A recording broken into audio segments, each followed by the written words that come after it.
3-4 minute, 4 মিনিটে হয়ে যাবে, সিটি পড়বে। তারপরে দিয়ে দিলাম পেঁপে আলু, তারপরে পেঁপে আলু দিলাম সামান্য লবণ, পরিমাণ মতো সামান্য লবণ এতে অ্যাড করে দিলাম।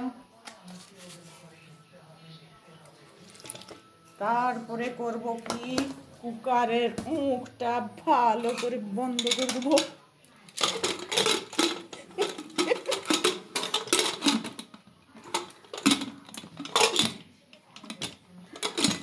তারপরে অনেক টাইম হয়ে গেল রে, কুকারের মুখ বন্ধ করে দিয়েছি, গ্যাস